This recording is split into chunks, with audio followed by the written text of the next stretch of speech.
Welcome to episode 42 of the Busted Buns Video Game Podcast. Take 4 of the intro because, behind the scenes, we can just not get our shit together. Alexa, just shut the fuck up. You messed me up. Anyways, we're going to talk today. That's your own fault. That is your own fault. That was, well, I should unplug it. I had to put that on the checklist for us. But we're going to talk about Super Nintendo World in Japan. I watched a tour of it today on YouTube. Just a very cool place. We're going to talk about a man and a woman protagonist. Something that I just recently came across in a game where they actually use both. Very cool. We're going to talk about buying remakes. Like, if you already have a game, yeah, the remake is a little bit of an upgrade, but how much do you have to get to actually purchase that remake? And then we're going to talk about games with too much text. Just some of you games, it's just too much text. Not everybody reads, okay? I don't like reading. Just let me get to the action. And then we've talked about fast traveling a lot, but we're going to talk about it in more modern and futuristic games. Y'all know what game we're going to talk about right there. Oh, hell yeah. And then lastly, if we have time, we're going to talk about next gen and voice assistant. And I made sure to turn off my Alexa this time for the intro when I mentioned that. But Red, first off, I want to go right into Super Nintendo World. I don't think you've had too much of a chance to check this out. Like, just look it up, watch videos or whatever. But what are your opinions so far? Because there are some ones coming to the US. I'm very excited for it. I mean, first of all, we've seen the success of Harry Potter World at Universal. Yeah. We've seen the success of Galaxy's Edge at Disney. And unfortunately, thanks COVID, I have not gotten to go experience either of those. And I would absolutely love to. So a world built around Nintendo. And like I said, I have not looked into it a ton. I've read some of the articles and looked at some of the previews and the concept art and all that.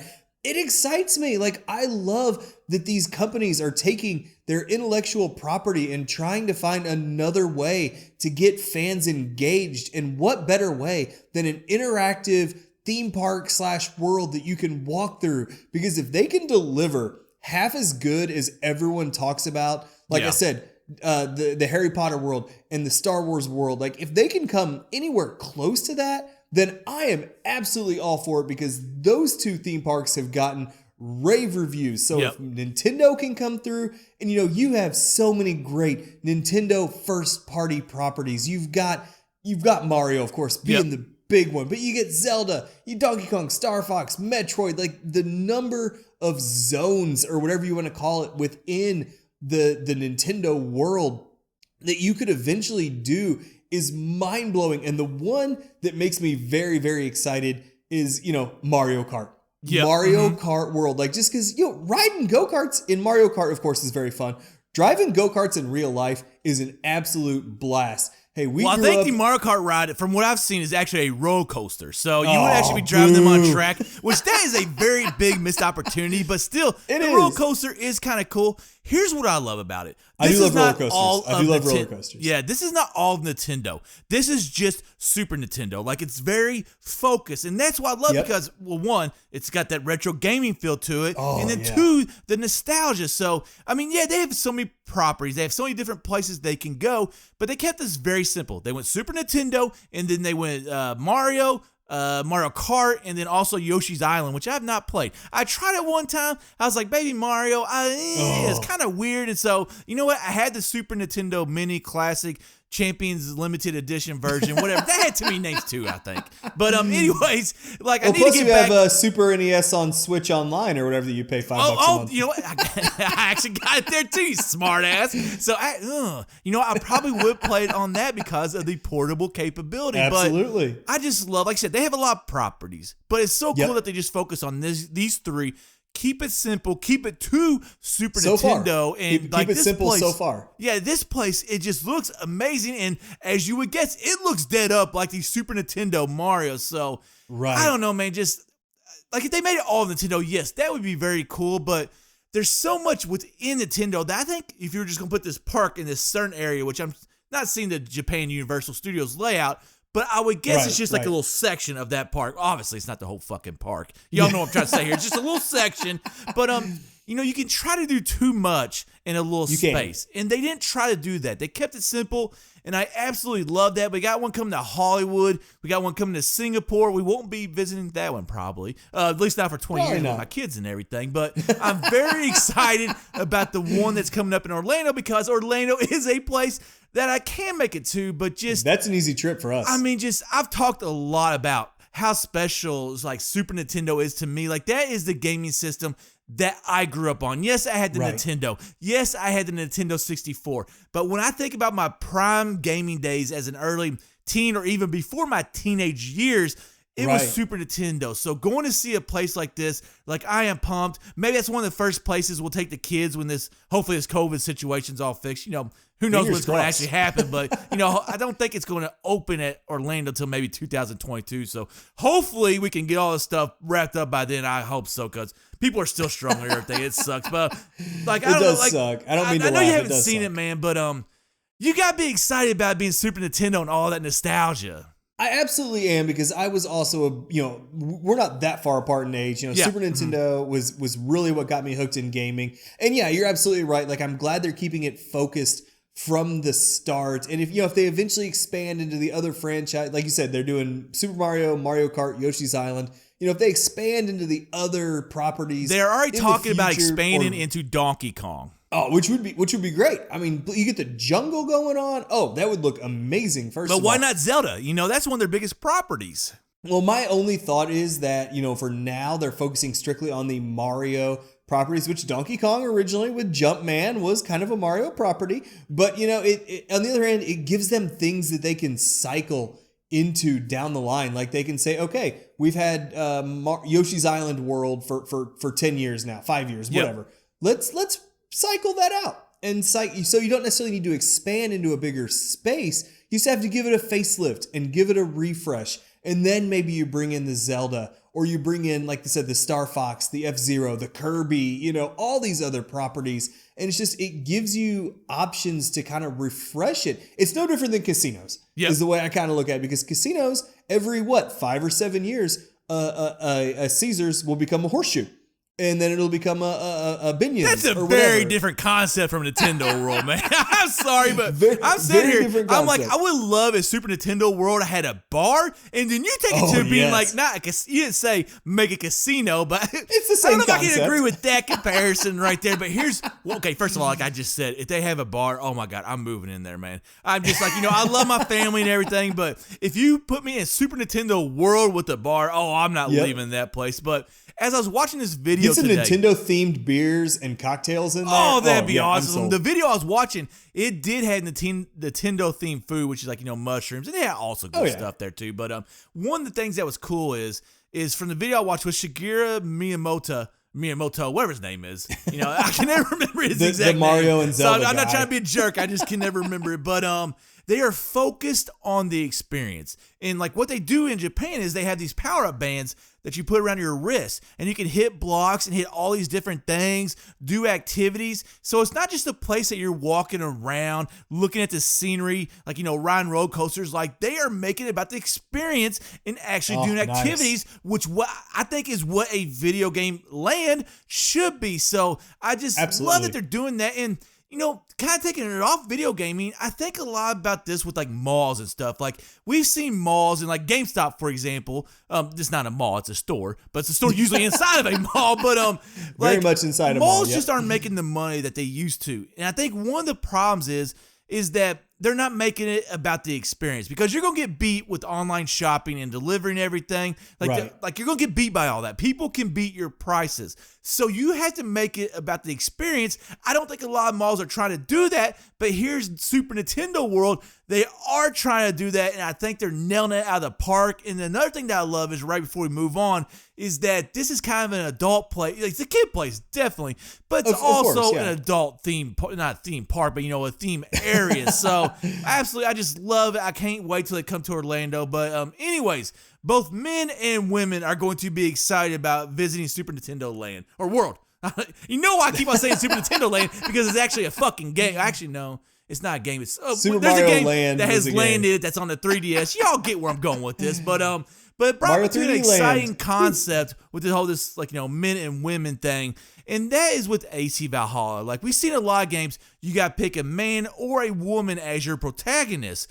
AC Valhalla actually gives you an option of those two, but then also gives you an option of choosing like 50%. I don't know if it's exactly 50%, but they say where the time is right, you will play as a female, and then you also play as a male. So I just thought that was a very cool concept, and it's really giving me a viewpoint of this game from different angles as both a woman and a man. And I just absolutely love it. And one, is this a concept that you ever come across? And two, how do you feel about it? It is actually a concept I've seen even actually within the Assassin's Creed series, because in Assassin's Creed Syndicate, you got to play as the twin brother and sister, and I've totally forgotten their names.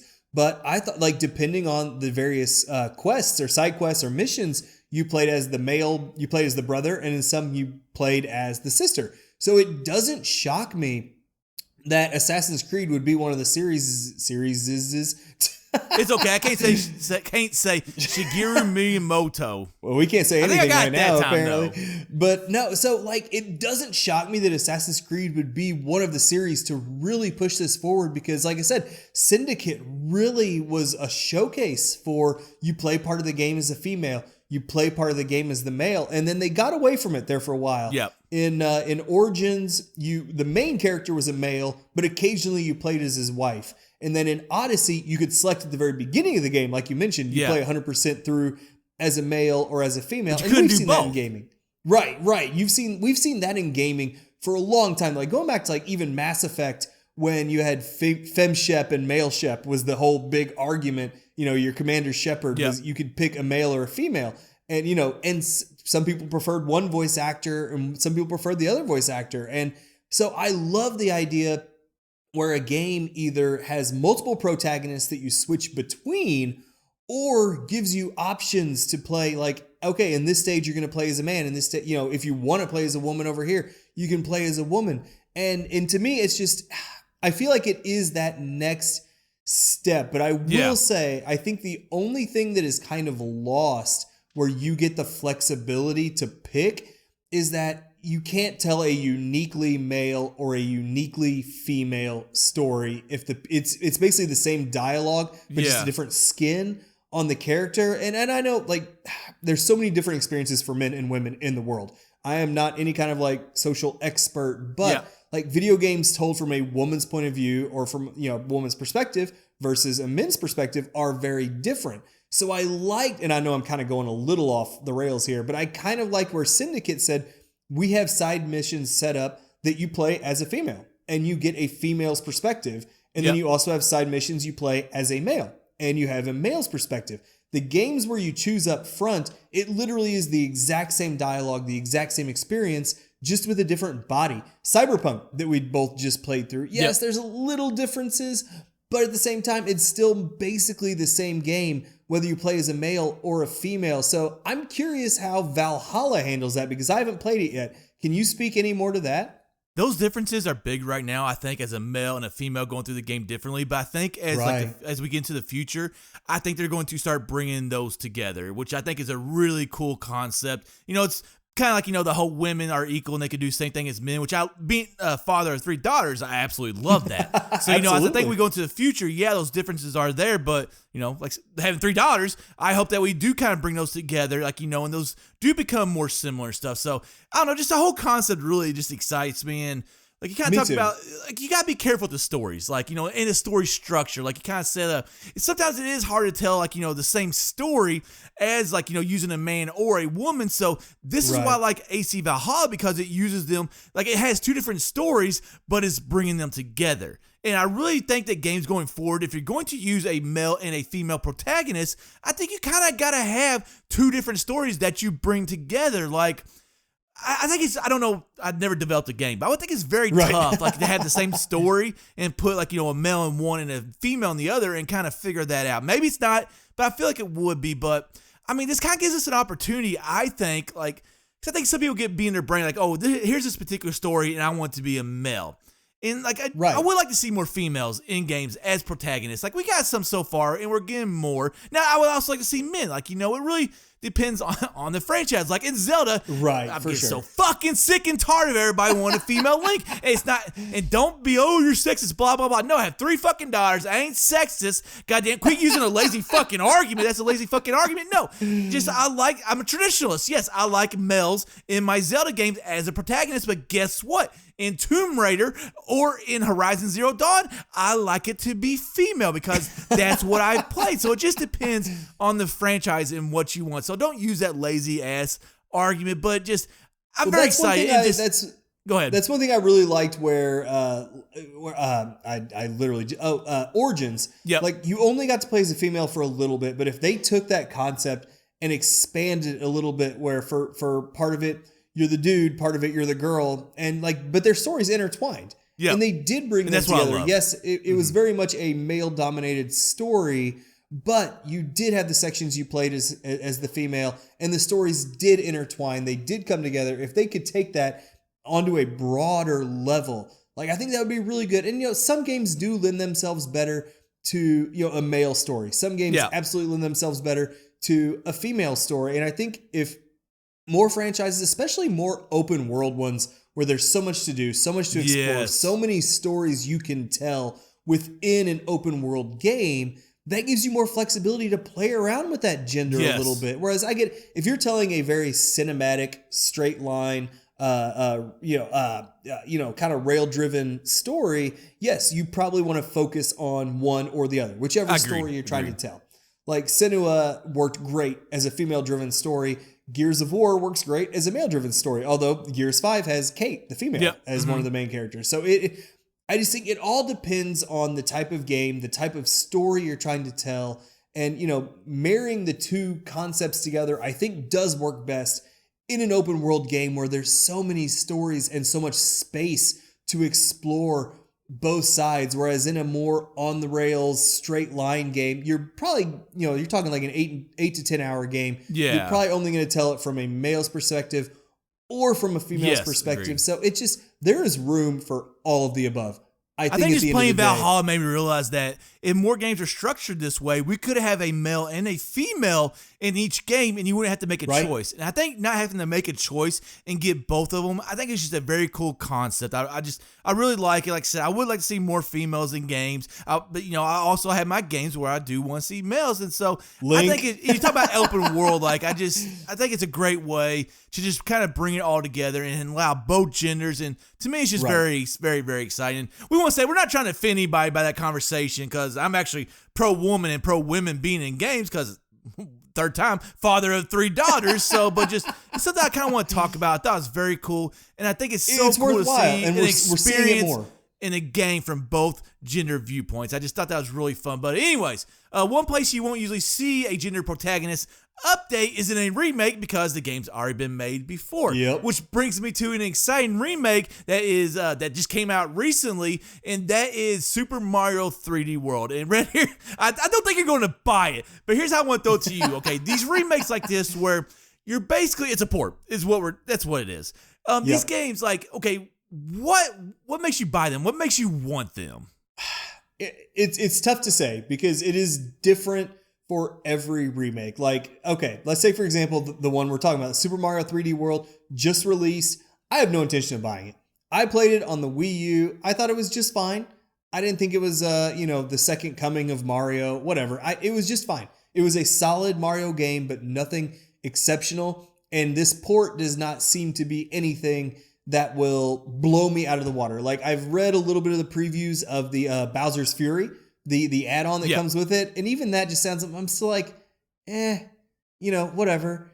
So to me, what makes me want to go out and buy a port or a remake is it either has to offer something, a totally different experience. Like, for a perfect example, Link's Awakening. Obviously, we talked about this in our last episode. Love Link's Awakening, such nostalgia, powerful feelings for me. But there hasn't been a new version since the Game Boy Color. So it's been a long time. But then just the upgraded graphics, the upgraded music, getting it onto a modern console was fantastic. Whereas something like Mario 3D World just came out last generation. I've still got my Wii U sitting right here. I don't have my original. I might be the only one, but I don't have my original Game Boy sitting here. I can't pick up and play Link's Awakening right now. I mean, yes, I could dig my Wii out, but even then you're talking 2 generations. So for me, a big part of it is, accessibility. Can I already play this game somewhere else that is easily at hand? And B, like we said, does it offer something totally new? And to me, Mario 3D World does not fit either of those categories, but what do you think? Are you going to be buying it? Oh, I'm getting drunk and buying this shit, man. I have not bought it yet, but I do plan on buying it soon. I'm sitting there looking at Age of Claim, and I was like, I spent $6.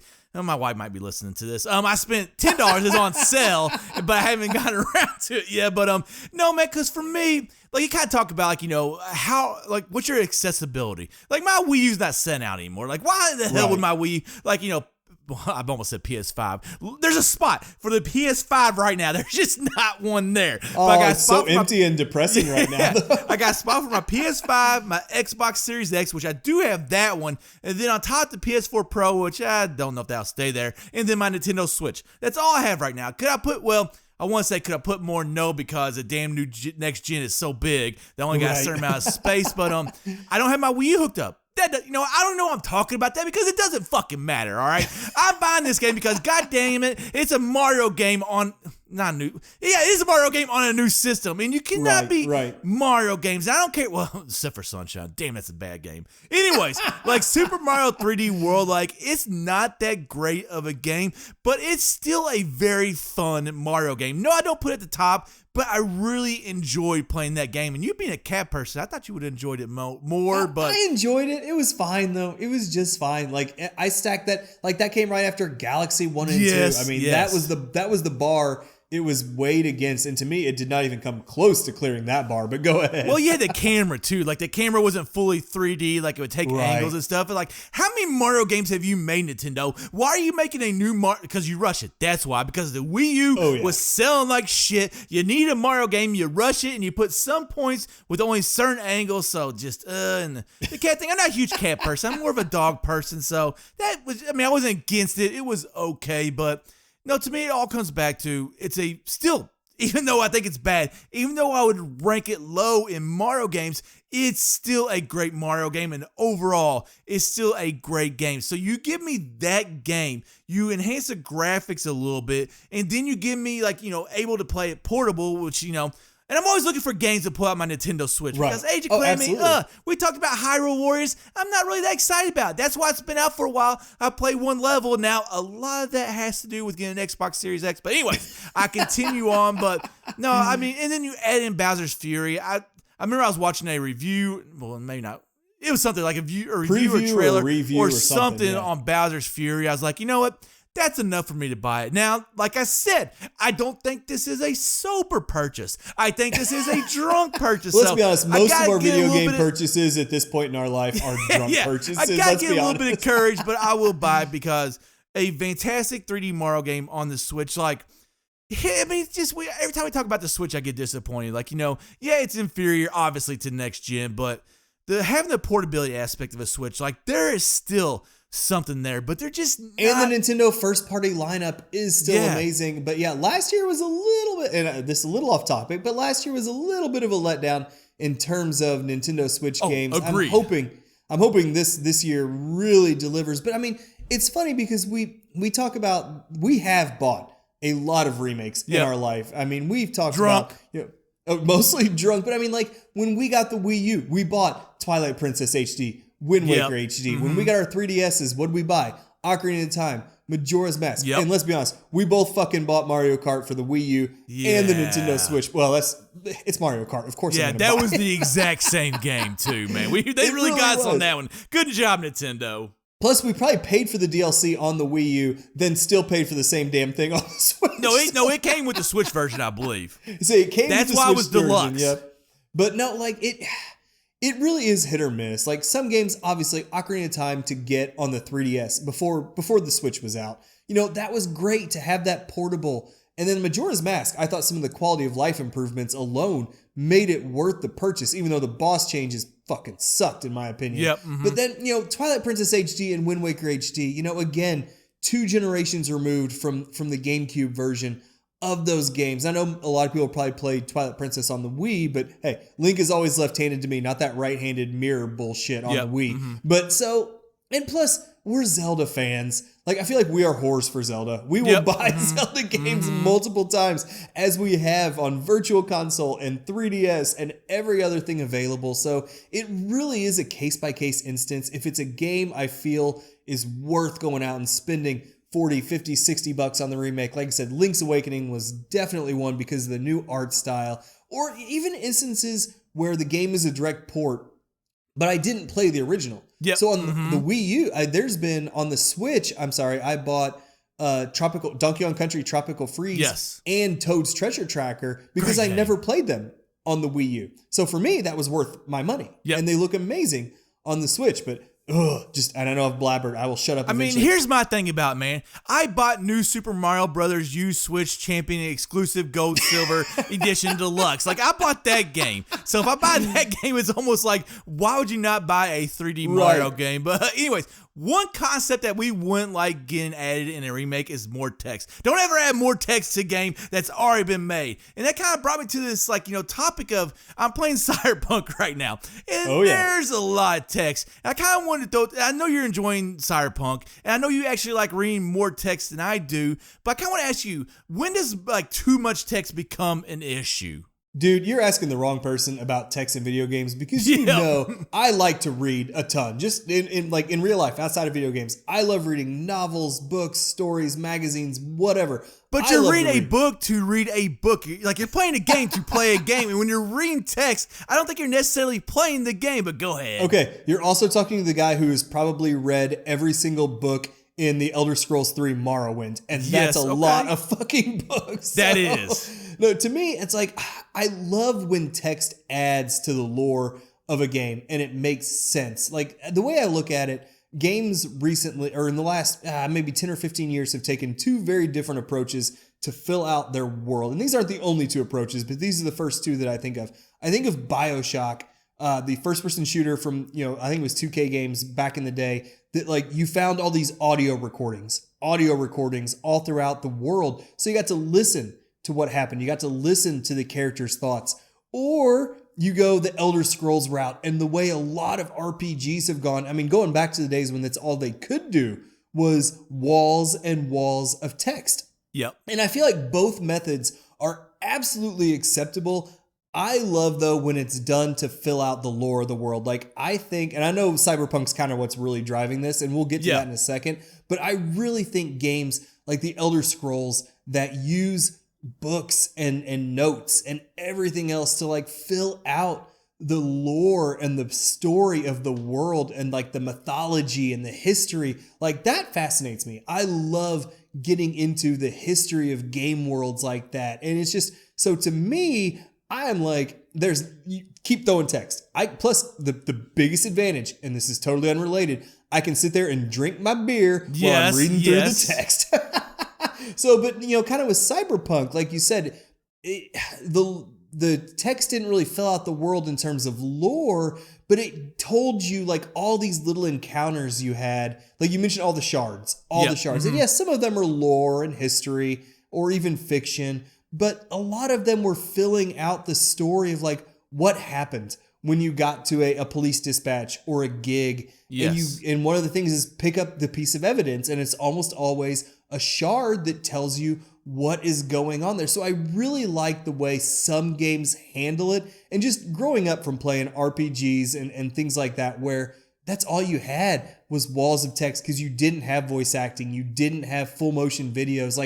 I'm just used to it. And like I said, it lets me drink beer while I'm reading. But I do understand not everyone's a big reader, so I'm going to throw it to you to tackle that side of the coin. I disagree with everything you just said. Okay, first of all, the text messages in Cyberpunk, I don't like text messages that long in my real life, so I would definitely not like them in the game, but to me, I'm not a big reader. I am different from you on that viewpoint. Right. I have told you behind the scenes that as I play more and more games, I am starting to read more and more to get that lore. But I think what I'm talking about here is not how many times you have to read, it's how much you have to read. I don't mind having to read a lot, but let's kind of, shorten it up. You can paraphrase this shit, you know what I'm saying? There's a lot of Cyberpunk, it you can. You don't need a 5-paragraph fucking text message, okay? I don't need that in my fucking real life. So why you need in a game is beyond me, and then all the shards, which I've not even read, but for some reason I'm collecting them. Why you go around collecting something that because it could be an achievement. You never I kept know. hoping it'd be an achievement too. I'm exactly. But I really don't care about achievements and trophies. I mean, yeah, I do like them, but I don't really care about them a lot. But no, I'm just like, I like to get to the game. I like to play the game. And like, yes, I do agree with you. It does give you some lore, and I do actually like that. But I like that when it's in audio form. Now, you kind of talked about those audio recordings. Nah, fuck that shit, man. I don't like that shit either. Even though it's audio, it's not reading. Like, I like the the lore to be within the game, within the like, not the fucking subtitles, because that's fucking reading too. But I like the lore to be like, within the cutscenes, which is a bad example because most cutscenes have subtitles, and in the games where you turn actually those get off, though, an in option, modern games, I choose the option of subtitles. So I am just like shooting myself in the feet over here about the argument that I'm trying to make. Okay, I don't like text, but I end up using it, and then when I had the option to use it or not use it, like I just said, I'm repeating myself because that happens sometimes. I use it. So, well, let's be honest. You probably use the subtitles on videos. Like we've said earlier in this podcast, you've got 3 kids and a wife running around who are probably making a lot of racket. Yeah. And it is hard to hear sorry, not blaming your wife for making a lot of racket. You got 3 kids, though, who make a lot of racket. She's going to come beat my ass now. But, so it makes having the subtitles turned on very valuable when you have distractions going on in your household, in your apartment, whatever. To interrupt you really quickly, the reason that I keep the subtitles on is because I don't want to miss anything, actually. Like, yeah, there are some distractions and stuff like that, but the main reason is I don't want to miss anything. And if I'm listening to somebody talk, like, I might not be paying as much attention or whatever. So I like that in there. And also, if there's a word I don't know how to spell, like let's say a character or a place, I can see that text and know where to look for it on the map. So the fear of missing out, FOMO, is why I use subtitles, but go ahead. So I will say, you mentioned you'd rather get the lore sometimes from the videos, the cutscenes. So we have 2 extremes. We talk about something like Cyberpunk where you have an absolute shit ton of shards, or the Elder Scrolls where you have all the books.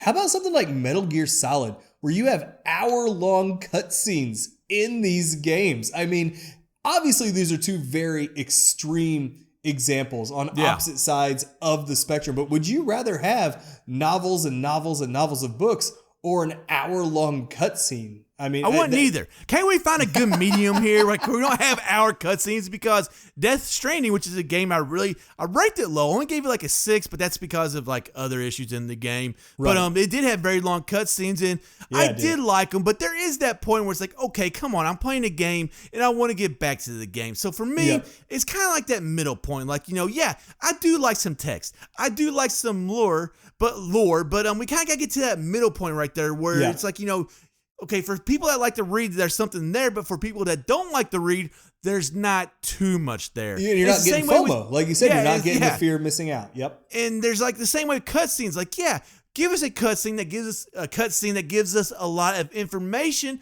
but at the same time, don't make it too long where gamers like me are like, okay, come on, let's move on, because then you stop paying attention, and then you're just like, I don't care about this anymore. And that's when I get drunk. That is when I get drunk playing video games. If I'm watching a 30-minute cutscene, I'm probably drinking 3 beers.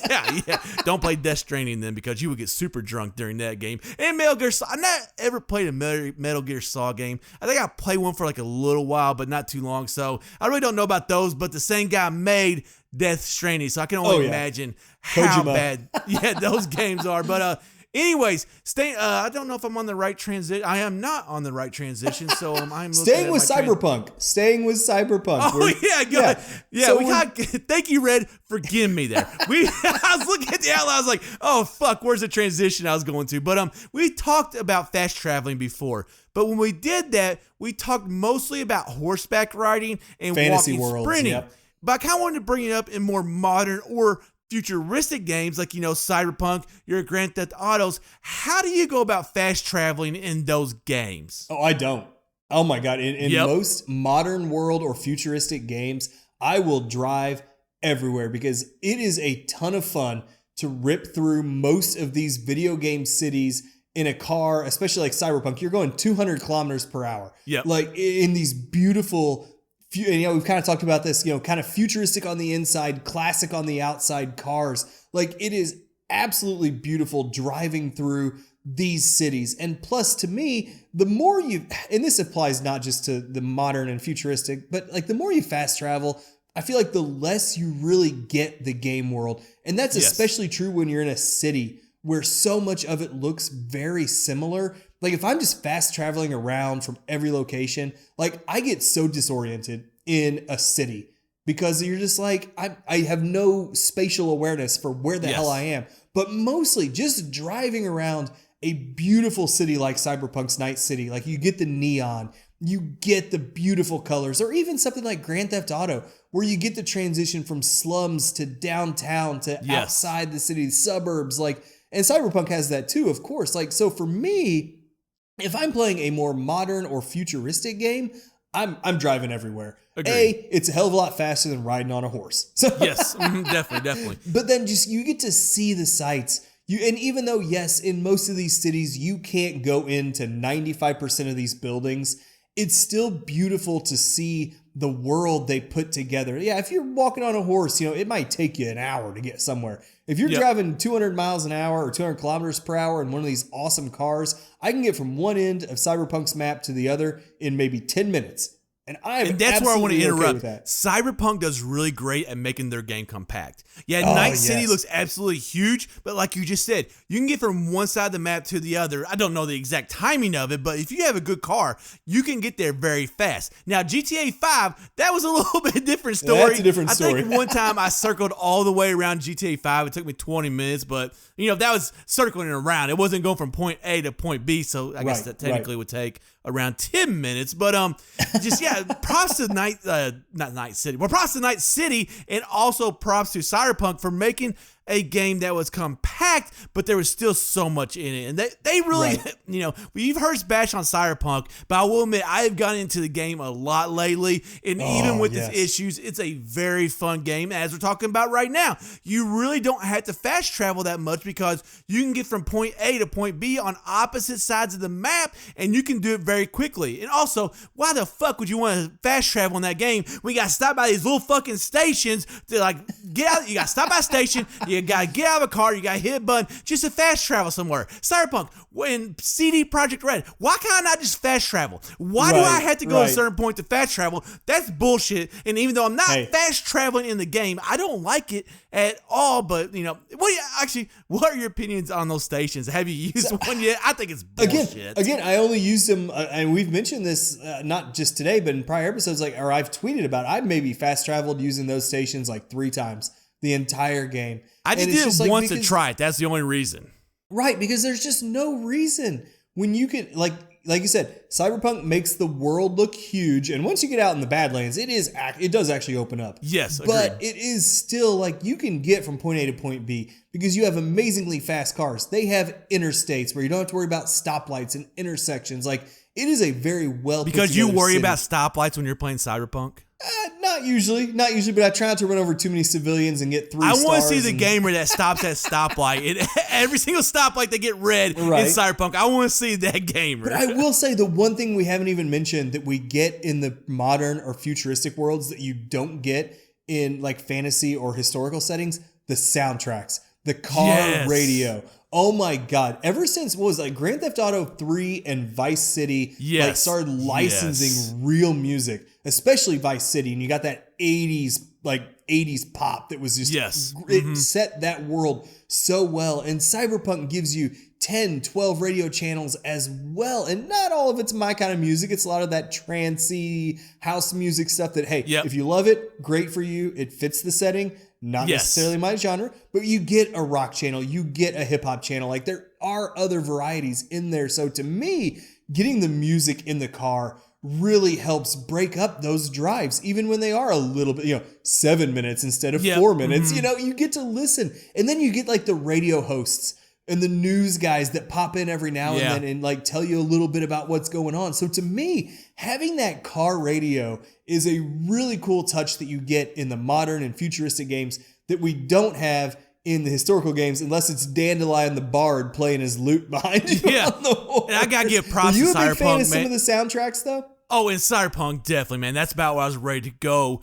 Like, they absolutely nailed the soundtrack. Like, they had a lot of good radio stations. The radio stations, well, they sometimes fit the city. Like, I love Pacific Dreams. It's not like the techno music you're talking about. But it's kind of more like a synthwave music, which I really like. But here's one thing that I love about their soundtrack is they're not playing really, really popular songs. Like, they're playing more like, I wouldn't say underground necessarily, but a lot of their songs are from people, because I've looked this up, they're from people I've never even heard of. So I love that they, there's a lot of great songs that are still, not mainstream. And I love that they went and found those songs, because that shows you how much time they put into the game, because you can't just go out and find a song. You got to find a song that fits your game. And yeah, there is access to more music out there, but at the same time, it's saturated and it's hard to shuffle through all of the music. So for them to go through to find these soundtracks that to me just absolutely nailed Night City,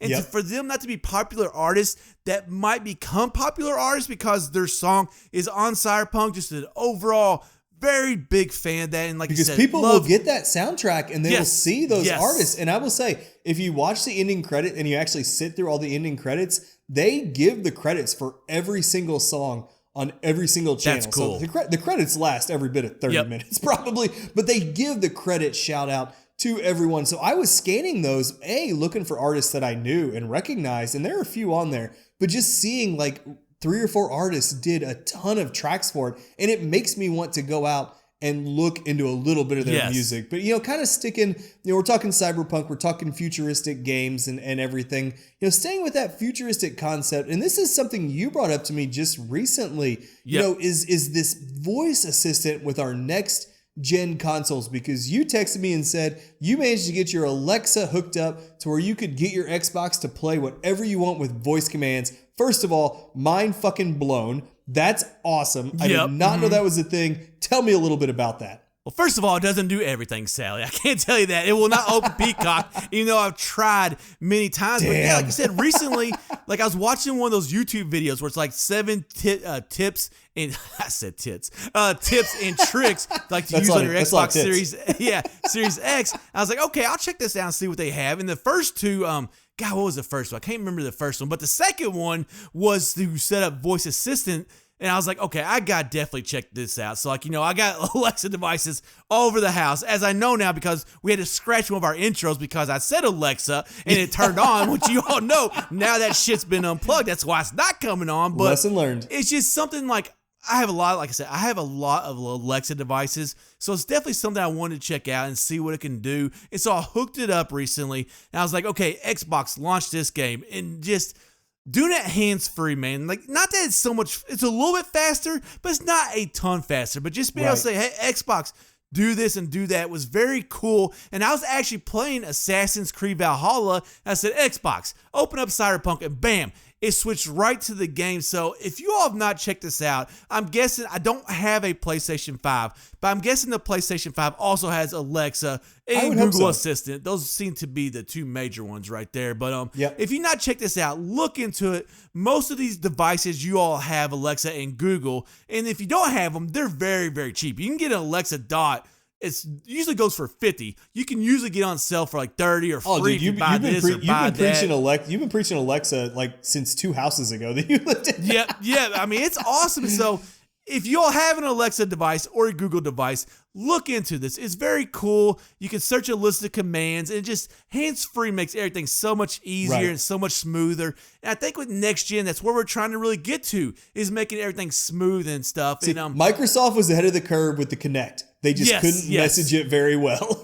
Yeah, and they say if you don't have the Kinect, to use Alexa or Google. So I don't know if this was on last gen, the Xbox One or the PS4 or not. It might have been, or there might have been an upgrade where you got this. But just want to kind of make a quick plug. If you all haven't yet, go check that out. It's very cool. And I don't know how much I'll use it because, well, here's what I want to do. My TV, I'm getting confused with my TV because I can't control it with the Alexa devices, but then there's also Alexa on the TV, and I think it's clashing somehow. And I used to be able to turn my TV on using my Alexa Echo, but it's not working anymore. So I want to get to the point where I can say, Alexa, turn on the Xbox. It turns on the Xbox. It turns on the TV. I know I can get there. I'm just not there yet. Now I got to turn on the Xbox. YouTube is your friend. YouTube will show you how to do it. I guarantee you all, I will figure it out sometime. But Red, that's kind of, I guess you want to say anything else on that? No, it's something I'd like to experiment around with sometime, but I haven't had the chance to. I never had a Connect. Do you have a device yet? Google or Alexa? No, I'll probably get a Google Home or Google whatever. Yeah, buy something, man. You see, this is where you piss me off. They're not that expensive, okay?